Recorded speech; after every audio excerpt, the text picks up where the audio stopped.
Hi everyone, I wanted to make part 2 of this video. Unfortunately, I wasn't on record when I did this part, but I thought what we would do is I will repeat this on another painting that I had, and we can, at least do this wash that we did, and I can show you how that was done.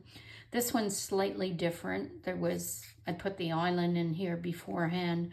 I happened to do some figures, and I have some pencil marks for the size of my figures, but I think that might be a good starting point. And so what we'll do is we'll do this part here, and we'll do this wash down here. Actually, we'll do the wash first, and then we'll do this part here.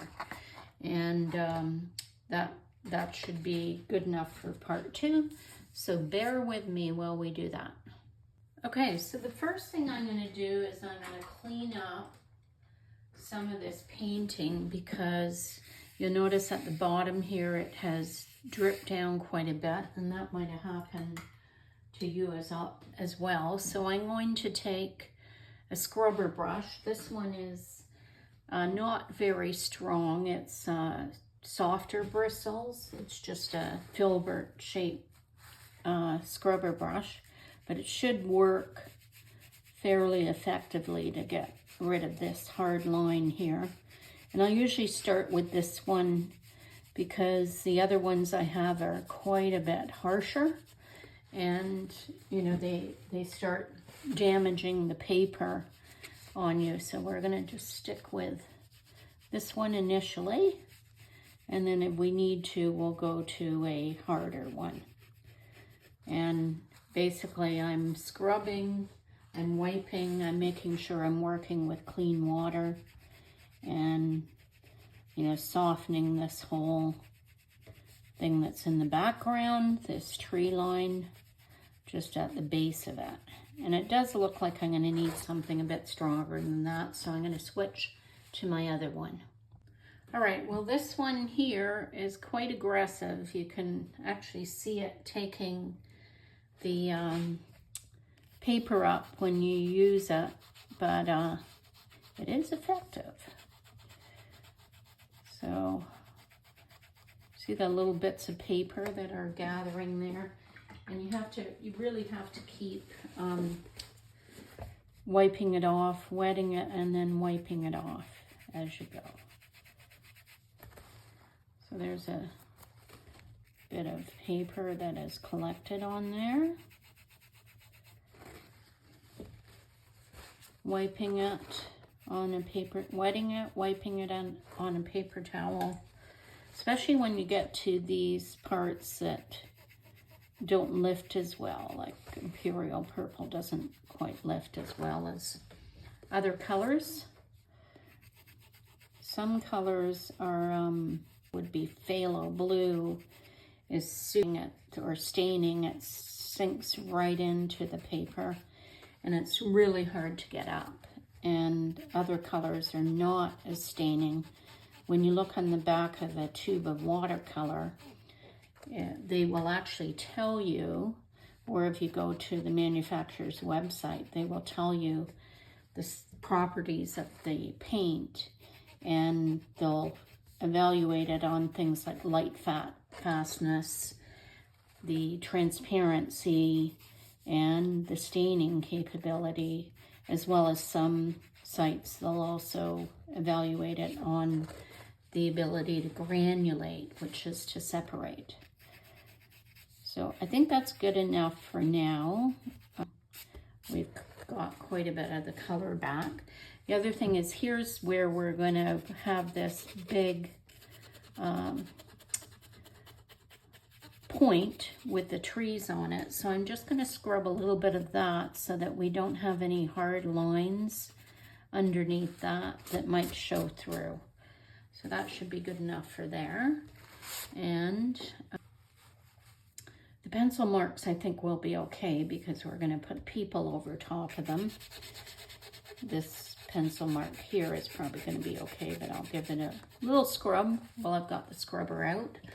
The other thing you can do with your scrubber is, if your sun is not showing up enough, you can scrub that out a bit, but just be careful there. It's sometimes better to wait until you're all done to see whether that is actually an issue in your painting, because that might look quite bright, and if we put another layer closer to the sun that's darker, it's going to brighten that up as well.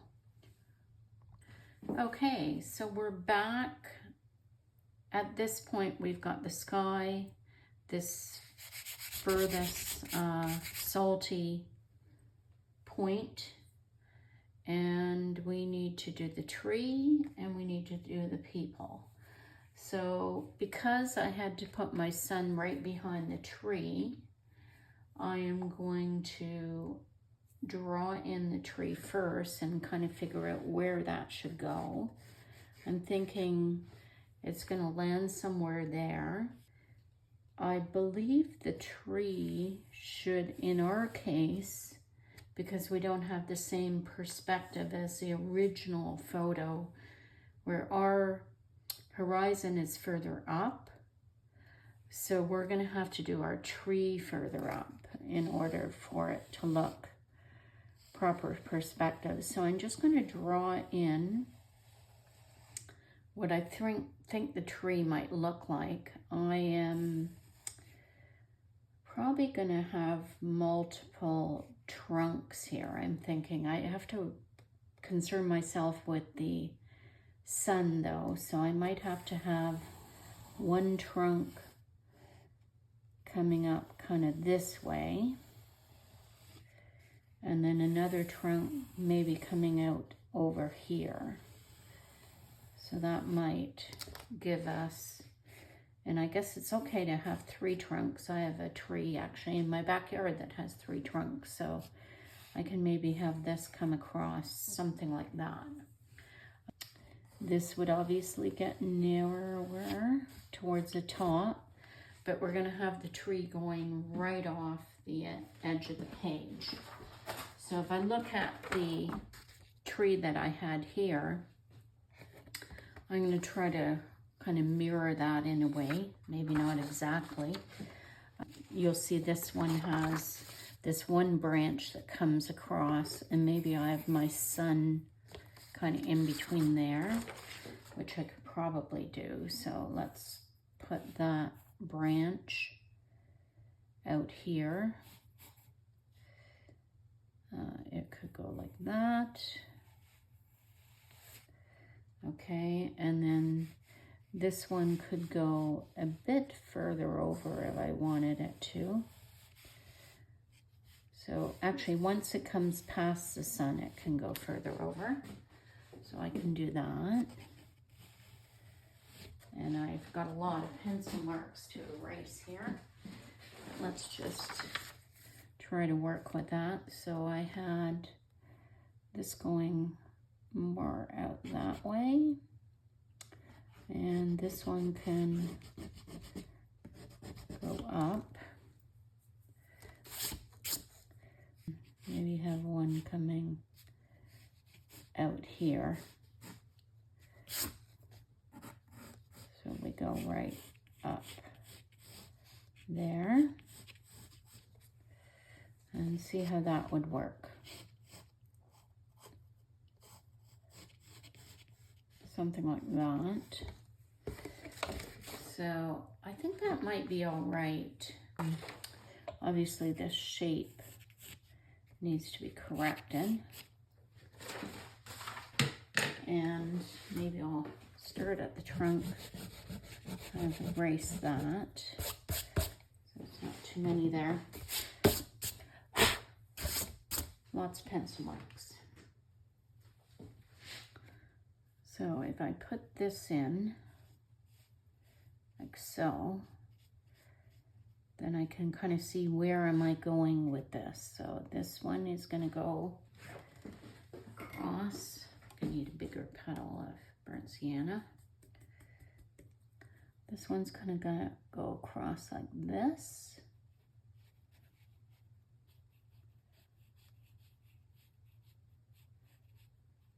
Okay.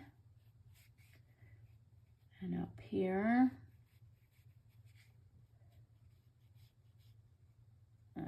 across. Okay, so that's the one major branch. And then this branch could actually come pretty low here. I don't have to have it so low. And once I'm past the sun, I can have it reach up.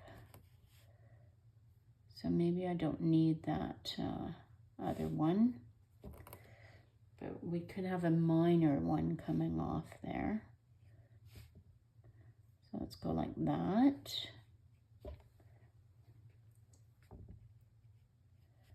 And then once this is dry, I can erase these pencil lines once I like what I've got here. Add one coming here.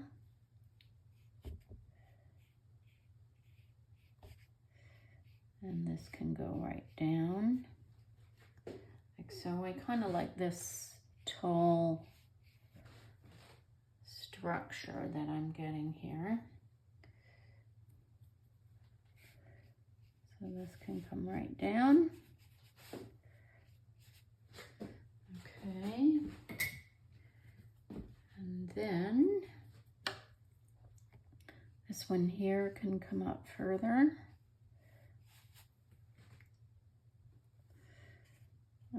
It helps if they have some shapes to them. If they're too straight up and down, it doesn't help that much. Okay, so that looks okay. And then I have this one coming off here. I can have this one coming off here. And then this one, let's make this one go around there. So it's kind of wrapping around. And then there's this one here.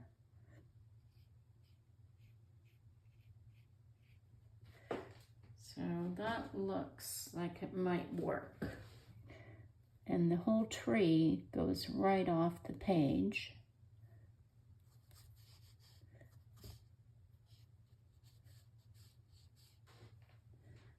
Okay. If I look back at the picture, this one here has some branches coming off, like so.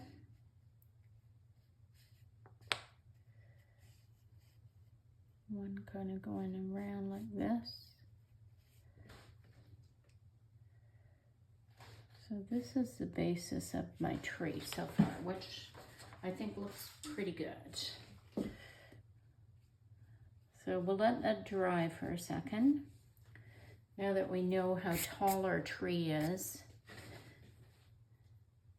and where it's going to land, this is hard to see. Let's put some more color in there.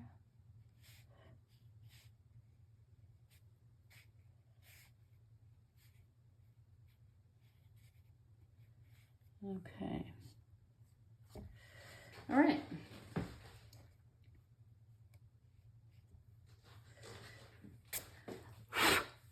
Okay, so while that dries, we can work on this point back here and just see if we can do some things with that. I think first and foremost, it needs some dark underneath, and we need to see if we can get some of that white back, but we can't do it too dark underneath. So I'm just going to start by going like this and kind of seeing if I can capture that line again. And then these trees could be showing through. It's good to stagger your trees. Don't have them all on the same line. So it's not too bad. And then I'm just gonna put some water on it. What I'm trying to do here is just have a bit of more definition on this. So that's gonna help define it. And maybe put a bit more dark in some of these areas. So I'm working on dry here, so I'm putting a few drops of water on it. And I notice what I was able to do here is it almost looks like there's a hill back there. And that could be the lighter snow. So it didn't really read snow to me when I first looked at that, but now it's starting to read snow a little bit. And then we're going to cheat, and we're going to use some bleed-proof white to get some white into that area. It's still pretty wet, so it hopefully won't look too stark. So if I put a bit of white here and there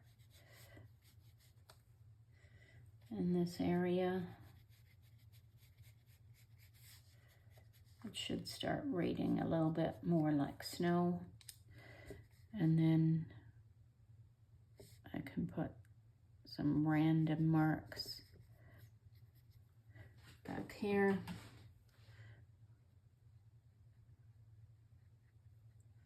Along with the water. So I think that's good enough. It is in the background and we don't want it showing off too detailed. That's probably good. Sometimes just a flick of the finger also works. And then maybe some blue more. And a couple of areas down here. So that's probably good enough. We might go back in with a bit more white later on. And we might even put snow all over this whole scene if it doesn't look wintry enough. Just dab off some of that wetness. Okay, so that's again going to help us see where we're going to put our characters in. Sorry, I need to get a bit more white in this area.